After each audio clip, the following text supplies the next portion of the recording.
Integration by parts. दो function के multiplication को कैसे इंटीग्रेट करते हैं। जैसे सपोज एक फंक्शन है u, एक है v, इन दो फंक्शन का मल्टीप्लिकेशन है, इसको इंटीग्रेट करना। तो इंटीग्रेट करने के लिए क्या करते हैं, एक को फर्स्ट फंक्शन और एक सेकंड फंक्शन मानते हैं, किसी को भी कंसीडर करते हैं, दो में से एक फर्स्ट है एक सेकंड है। किसको फर्स्ट माने किसको सेकंड माने, इसके पीछे एक रूल है, वो रूल मैं आपको बताऊंगा, आपकी बुक में टेक्स्ट बुक में भी मिल जाएगा। जो मेन चीज बताने जा रहा हूं उस पर ध्यान देंगे, ये तो आप लोग को पता है।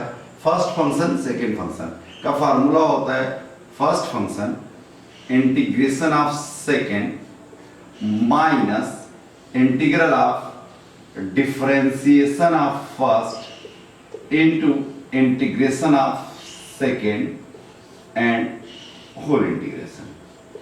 ये जानते हैं। इस पे बेस्ट एक एग्जांपल भी बताता हूं जो कि तुम लोग जानते हो। जैसे सपोज ये e to the power x, या यूं कहा जाए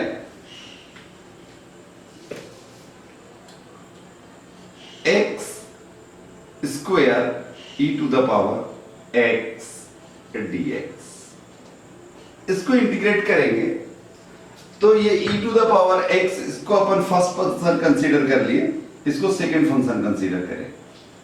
तो रूल के हिसाब से, फार्मूले के हिसाब से फर्स्ट फंक्शन ये इंटीग्रेशन ऑफ सेकंड, सेकंड का integration, e to the power x का integration e to the power x ही होता है जैसा कि तुम जानते हो, minus integration of differentiation of first x square का डिफरेंशिएशन ओवर 2x, 2 बाहर ले ली, x into integration of second e to the power x dx।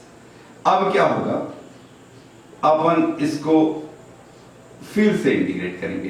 तो ये फिर से integration by part, first function second function consider करेंगे और ये होगा first function integration of second minus integration of differential of first, x का differential होगा 1 into integration of second e to the power x dx। ये हो गया x square e to the power x minus 2 x e to the power x minus 1 into e to the power x is e to the power x, e to the power x का integration e to the power x ही होता है जैसा कि तुम जानते हो। बस ब्रैकेट खोल दो, आंसर आ गया माइनस ये 2x e to the power x minus 2 e to the power x। आपको लगा होगा ये इतना सिंपल क्वेश्चन है, इसको बनाने की जरूरत ही क्या थी। मैं इसको बनाने के पीछे एक कारण बताता हूं। ये जो इंटीग्रेशन बाय पार्ट का फार्मूला है ये थोड़ा लंबा है, इससे इस क्वेश्चन को जो कि बहुत सारे स्टेप में खाया, उसके बाद 1 2 3 4 चौथे स्टेप में आंसर आया। अब इसी इंटीग्रेशन बाय पार्ट से इसी क्वेश्चन को एक और फार्मूले से बताता हूं, जो इंटीग्रेशन बाय पार्ट का एक और फार्मूला है जो कि मैं यहां लिखता हूं। कहां लिखूं, इसको मैं लिख देता हूं, चलो यही लिख देता हूं, फार्मूला नंबर 1, ये formula number 2, u v first function second function. इसमें भी इस फार्मूले से भी फर्स्ट और सेकंड इसको कंसीडर करेंगे।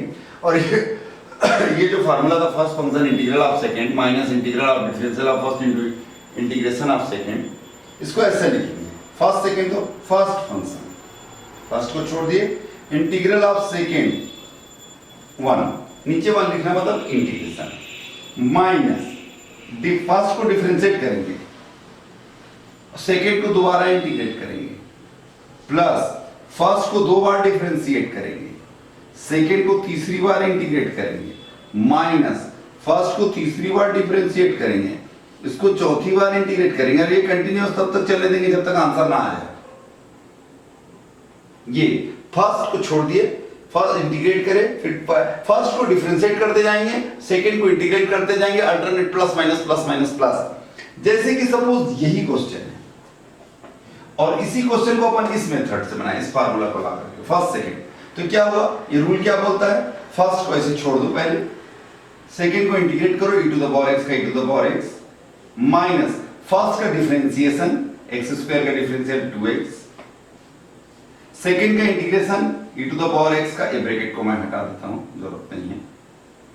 सेकंड का इसको इंटीग्रेट करेंगे दोबारा, वन को, इसको जो फर्स्ट आता है उसको दोबारा इंटीग्रेट करते, तो e to the power x को कितनी बार इंटीग्रेट करो, e to the power x होता है प्लस, अब इसको तीसरी बार डिफरेंशिएट करेंगे तो क्या हो जाएगा, 2x का 2 हो गया, e to the power x का e to the power x हो गया। अच्छा ये माइनस और ये माइनस यहाँ प्लस था, ठीक है। अब इसके बाद क्या करेंगे, इसको x स्क्वायर को डिफरेंशिएट करें, 2x आया, 2x स्क्वायर तो 2 आया, 2 के बाद अगला डिफरेंशिएट करेंगे, फर्स्ट को डिफरेंशिएट करना है तो 2 का 0 हो जाएगा, मतलब चैप्टर, मतलब क्वेश्चन फिनिश हो गया, आंसर आ गया। इसको तब तक डिफरेंशिएट करते तब तक हो ना जाए, और ये आंसर है खत्म, एक लाइन में। देखो ये दोनों आंसर सेम, 4 स्टेप पे हुआ था, जबकि बहुत सारे स्टेप में डायरेक्ट लिखा था खा करके, और यहीं पर बिना खाए एक स्टेप में जस्ट आंसर। तो इंटीग्रेशन बाय पार्ट के जब क्वेश्चन आए तो ये क्वेश्चन, ये फार्मूला ना यूज करके ये फार्मूला यूज करना ज्यादा अच्छा होता है, बशर्ते दो फंक्शन में से एक function x to the power, एक फंक्शन जो u है वो x to the power n के फॉर्म में होना चाहिए। अगर दो फंक्शन में एक function x to the power n के फॉर्म में हो तो ये फार्मूला इजी सॉल्व कर देता है किसी भी क्वेश्चन को। अब ये इंटीग्रेशन बाय पार्ट पे बेसिक कुछ क्वेश्चंस बताता हूं। सपोज जैसे मैंने लिखा, सपोज एक क्वेश्चन है, आपको इंटीग्रेट करना है, integration e to the power under root x dx, एक क्वेश्चन। इसी को सेकंड बनाऊं, under root x into e to the power under root x dx, या इसी को थर्ड बना दूं, e to the power under root x upon under root x, या ऐसे ही फोर्थ, या जैसे sine under root x dx, fifth one sine under root x upon under root x dx, sixth one या cos में ले लो, cos under root x dx, seventh cos under root x upon under root x, यानी under root x से related कोई भी question क्या ना हो, इसको दो ग्रुप में अपन देखें, दो ग्रुप में डिवाइड कर सकते हैं। फर्स्ट जिसमें डिनोमिनेटर में अंडर रूट x नहीं है, दूसरा जिसमें न्यूमरेटर वाले को चलो अपन इसको अभी कैंसिल करते हैं, इसको ये अलग ग्रुप में आ गया। सपोज एक डिनोमिनेटर में अंडर रूट x नहीं है और एक डिनोमिनेटर में भी अंडर रूट x है। ऐसे क्वेश्चंस को कैसे बनाते हैं, पहले मैं बताता हूं जिसके डिनोमिनेटर में रूट x हो। ऐसे क्वेश्चन को सॉल्व करने के लिए क्या करो, ये जो डिनोमिनेटर का रूट x है ना, इसको t कंसीडर कर लो बस। जैसे कि क्वेश्चन नंबर, इसी का मैं उठाऊं कौन सा, चलो थर्ड ही उठाता हूं। Third, I is equal to e to the power under root x upon under root x dx। ऐसे क्वेश्चन को सब बनाने के लिए, सॉल्व करने के लिए कंसीडर कर लो, let under root x is equal to t, और उसको डिफरेंशिएट करो। अंडर रूट x का डिफरेंशियल क्या होता है, 1 upon 2 under root x dx is equal to dt, means 1 upon under root x dx, ये 2 इधर गया, इक्वल टू 2 dt। तो ये हो गया I is equal to e to the power under root x को t कंसीडर करें, ये this is become 2 dt, 2 e to the power t का integration e to the power t ही होता है, t की वैल्यू पुट कर दिए, t की वैल्यू है अंडर रूट x, ये आंसर हो गया। e to the power x upon under root x की वैल्यू कितनी आ गई, 2 e to the power under root x। ये क्या हुआ, जिसके डिनोमिनेटर में t है, जैसे इसके डिनोमिनेटर में t है तो इसमें भी अंडर रूट x को t मान लेना, इसके भी डिनोमिनेटर में t है तो इसको भी अंडर रूट x को t मान लेना। लेकिन अगर डिनोमिनेटर में अंडर रूट x ना हो तो कैसा करते हैं, जरा देखिए।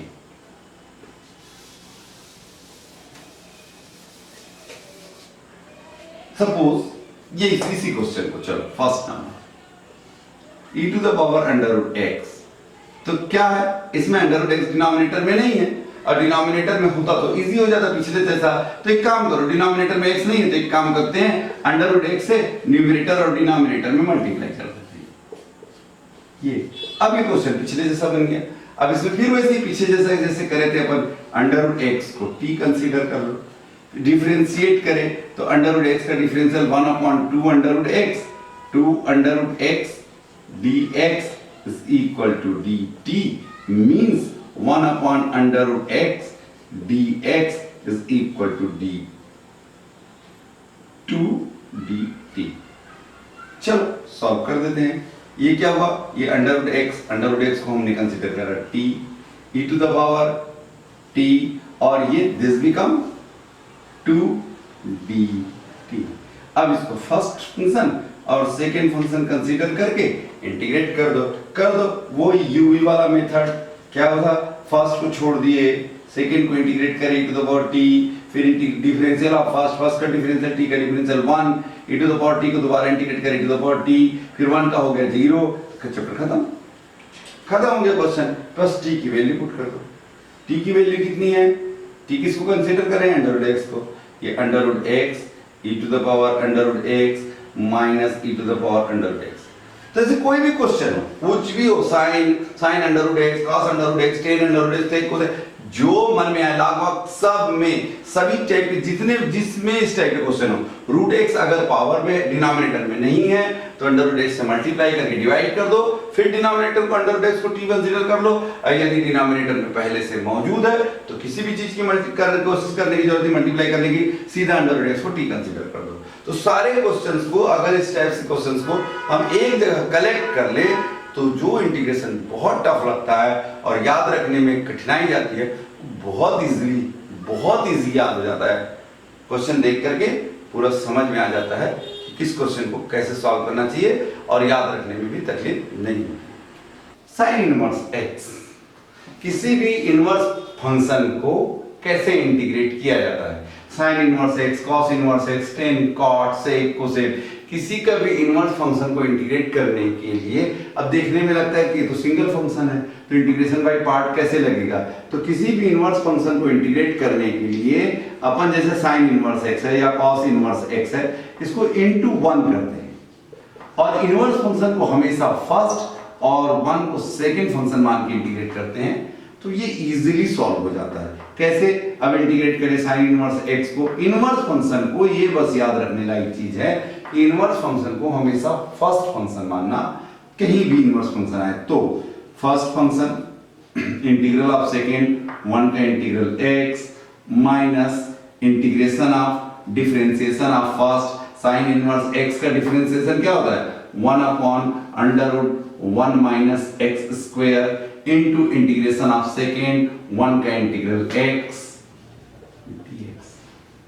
अब इसको इंटीग्रेट कर देते हैं। इसको इंटीग्रेट करने के लिए क्या करते हैं, लेट, ये इंटीग्रेट करने के लिए क्या करते हैं, रूट के अंदर जो भी चीज रहती है, कभी भी याद करना, ध्यान रखना, रूट के अंदर की चीज को हमेशा t मानते हैं। अब जिसको t कंसीडर करें उसको डिफरेंशिएट करें तो 1 का डिफरेंशियल 0, x स्क्वायर का हो गया minus 2x dx is equal to dt means x dx is equal to minus 1 upon 2 dt। ये वैल्यू पुट कर दो, आगे खत्म। इनवर्स फंक्शन को इंटीग्रेट करने के लिए करना आसान है, बस आपको ये याद रखना है कि इनवर्स फंक्शन में जो भी इनवर्स रहेगा, चाहे साइन कॉस टेन कॉट, आप उसको फर्स्ट फंक्शन मान लो। जैसे ही आप उसको फर्स्ट फंक्शन मान लो वो इंटीग्रेट हो जाता है। जैसे ये x dx, x dx की जगह हम क्या लिखेंगे, माइनस, ये प्लस हो गया 1 अपॉन 2 और इसको हमने कंसीडर करा t, तो ये हो गया dt अपॉन अंडर t। अब अंडर रूट t को इंटीग्रेट करते हैं। अंडर रूट t कैसे इंटीग्रेट होगा, अंडर रूट t का मतलब होता है पावर में 1/2 और पावर 1/2 ऊपर जाके क्या हो जाएगा, t to the power minus 1/2 dt और माइनस 1/2 का इंटीग्रेशन कितना हो गया, ये हो गया sine inverse x into x plus 1 upon 2 t to the power minus 1/2 plus 1 upon minus 1/2 plus 1, minus 1/2 plus 1 मतलब 1/2 और 1/2 मतलब t to the power 1/2 upon 1/2, तो ये 1/2 कैंसिल, ये क्या हो गया, sine inverse x into x plus t का पावर 1/2 मतलब अंडर रूट t और t की वैल्यू पुट कर दो। t की वैल्यू क्या है 1 माइनस एक्स स्क्वायर, ये हो गया आंसर। तो किसी भी इनवर्स फंक्शन को इंटीग्रेट करने के लिए क्या करते हैं कि साइन इनवर्स एक्स को, जो भी इनवर्स फंक्शन होगा उसको फर्स्ट फंक्शन कंसीडर कर लो। हमेशा कोई भी, चाहे sine cos tan cot sec cosec कुछ भी हो जाता है, किसी भी क्वेश्चन को सॉल्व कर सकते हैं। जैसे कि सपोज अब यही क्वेश्चन ऐसे हो गया, i is equal to x into sine inverse x dx, suppose ऐसा हो गया, तब भी कोई फर्क नहीं पड़ता, आप इसको फर्स्ट और इसको सेकंड कंसीडर करेंगे। जैसे पिछली पे बताया था मैं कि जो भी function x to the power n के फॉर्म में हो, x to the power n मतलब x square x cube, always उसको फर्स्ट फंक्शन कंसीडर करो। लेकिन अगर वो इनवर्स के साथ है या लॉग के साथ, इसके बाद मैं लॉग वाला बताऊंगा, तो फिर x to the power n को सेकंड फंक्शन कंसीडर किया जाता है, तब वो इंटीग्रेट होता है। जैसे ये फर्स्ट फंक्शन, अब इसमें इनवर्स को हमेशा फर्स्ट कंसीडर करना। First function integral of second x square by 2 minus integration of differentiation of first मतलब under root 1 minus x square, है ना, इनटू इंटीग्रेशन ऑफ सेकंड मतलब x स्क्वायर बाय 2 और dx। फिर उसको जैसे इंटीग्रेट करें सेम वैसे इसको इधर इंटीग्रेट कर देना, ये आंसर आ जाता है। इसी प्रकार से जैसे इनवर्स का बताया वैसे ही लॉग में अगर इंटीग्रेशन करते समय इंटीग्रल लॉग के फॉर्म में हो, जैसे log x बेस कुछ भी हो, e हो 10 हो, कोई फर्क नहीं पड़ता, log x dx इस फॉर्म में हो, तो हमेशा जैसे इनवर्स को फर्स्ट फंक्शन मानते हैं वैसे ही log को हमेशा फर्स्ट फंक्शन कंसीडर करेंगे, इसको इनटू 1 करेंगे और इसको फर्स्ट और इसको सेकंड मान के इंटीग्रेट करेंगे। log को भी जैसे इनवर्स को और log को किसी भी क्वेश्चन में तो हमेशा उसे फर्स्ट फंक्शन कंसीडर करते हैं। ये हो गया first function integral of second 1 का integral x minus integral of differential of first log x का differential 1 upon x into integral of second x dx, ये x x कैंसिल हुआ, बचा 1, ये हो गया log x into x minus 1 का integration x। अब चाहो यही आंसर छोड़ सकते हो, x कॉमन निकाल लो, ये हो गया क्या log x माइनस 1, ये भी हो सकता है, या आंसर इस फॉर्म में भी दिया जा सकता है log x 1 को अपन लिख सकते हैं log ऑफ e या log 10, ये हो गया x, ये हो गया log of x upon e, answer चाहे किसी भी फॉर्म में लिया जाए। तो मतलब मेन मेरे बताने का ये मतलब था कि log हो या साइन इनवर्स हो x हो, log को ऑलवेज फर्स्ट फंक्शन मानते हैं। सपोज अगर ये क्वेश्चन ऐसा आ गया, सपोज ये हो गया log x upon x cube, तो क्या करेंगे इसको ऐसे ही, ये हो गया log x और ये x क्यूब को x to the power minus 3 dx और इसको फर्स्ट और इसको सेकंड फंक्शन मान के इंटीग्रेट करेंगे। या जैसे सपोज एक क्वेश्चन है i is equal to log a square plus x square dx, तो क्या करेंगे इसको बनाने का मेथड वही पुराना है, सिर्फ एक बात बीच में फंडा याद रखिए, इसको इनटू 1 करके log वाला जो भी पोर्शन रहता है उसको फर्स्ट फंक्शन मानो और first function integral of second लेके इंटीग्रेट कर दो। कोई भी क्वेश्चन log और साइन इनवर्स की एक विशेषता होती है कि इनवर्स फंक्शन को और लॉगरिथमिक फंक्शन को ऑलवेज फर्स्ट फंक्शन कंसीडर किया जाता है। बस इतनी सी बात ध्यान में रखें तो कोई भी क्वेश्चन सॉल्व